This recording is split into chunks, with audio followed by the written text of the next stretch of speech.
Welcome to another episode of Marketing School. I'm Eric Su. And I'm Neil Patel. And today we're going to talk about what you should do with all of your customers that do not buy. What could it possibly be, Neil? Surveying. You're going to have majority of your customers or visitors not buy, not really customers, because technically those are the ones who bought. But if you have 100 visitors to your site, you're lucky if 2, maybe 3, 4, 5 is extremely, extremely lucky out of 100 buy. But in most cases, I typically see 2 or less out of 100 visitors buying from most websites, unless you have crazy brand loyalty like Amazon.com. So what do?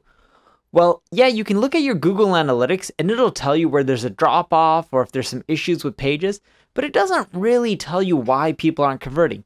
Just think about it this way. If you go to a website, you don't buy, do you think they're able to read your mind and be like, oh, this is why Eric didn't buy, this is why Neil didn't buy? Of course not.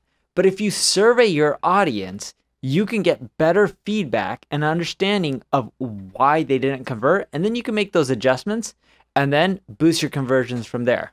So do you want to start off talking about some tools and how people can do this? Yeah, sure. And even before I do, I mean, thinking about from a marketing perspective, everything's around messaging, right? Even if you have the best product in the world, your messaging is not good and people don't understand where you're coming from, it's not going to be helpful. So if Neil and I came up with a new marketing product and we operated in a vacuum and we didn't ask people, like for example, Neil with the Uber suggest changes that he's making, he's emailing people, he's like literally, we got on a call this morning, we talked about some of the new features, but he's literally doing customer development, he's asking people, and you can do that by using a survey. So it's really important to understand what the psychology is, what their pain points are. And the first tool I'll recommend, you can use SurveyMonkey, for example. And do you have any other thoughts on tools? Qualaroo. Qualaroo, you can do time-based ones in which if someone's on your page for like over a minute or two, there's inactivity, then you can show them a question and get feedback. Yeah, I mean, I like TypeForm too. I mean, look, it's just different ways to skin a cat, TypeForm, SurveyMonkey, whatever. But right now, I'm just looking at my SurveyMonkey, and this is on a recent course launch on, let's say, content marketing. And right now, the first question is, are you interested in building a content engine, right? And, you know, nobody answered no. Everybody answered yes, okay? So that is getting them to kind of micro-commit already. And then, you know, we're going down a little bit, and here's the question that we asked. Wait, did you ask them, do you know what a content engine is? We didn't ask them what a content engine is. I bet you a lot of people don't know what it is. Everyone's just like, yes. Like, you know, 30% are like, yes, I'm doing it. Yes, I'm interested, right? And then like, what are you doing exactly? Okay, so we're finding out like what kind of content they're doing.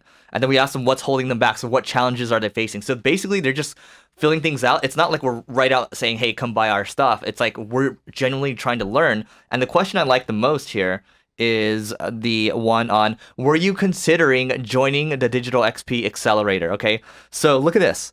Even though the amount of buyers which was much smaller, I think it's like, you know, 10 or 15 buyers or so. This is like a pre-launch. 71% of people on this survey, okay, 35 people said that they were considering joining. Okay, so that is an opportunity that says the messaging wasn't completely aligning with these people's pain points. And the cool part about it is when you're surveying, you can follow up with people. So Eric has, what did you say, 35, 31 people? 35 that said they were interested. 35. So if those 35, he can cross-reference them to make sure none of them bought.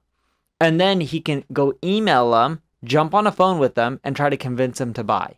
And I know that may sound crazy, but that'll give him more feedback. It'll give him a better understanding of why they didn't buy.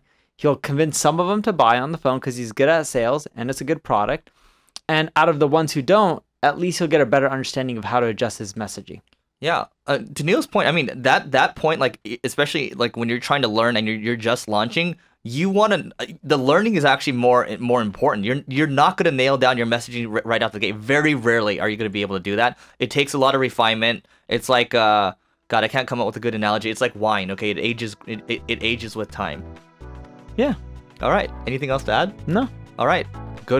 Speaking of surveys, go to singlegrain.com/survey. Take 2 minutes, okay, out of your day to help us make this podcast better. Literally, we're asking the same questions here because we've been doing this for a while and we want to figure out, because we love you, by the way, how to make this better. So see you tomorrow.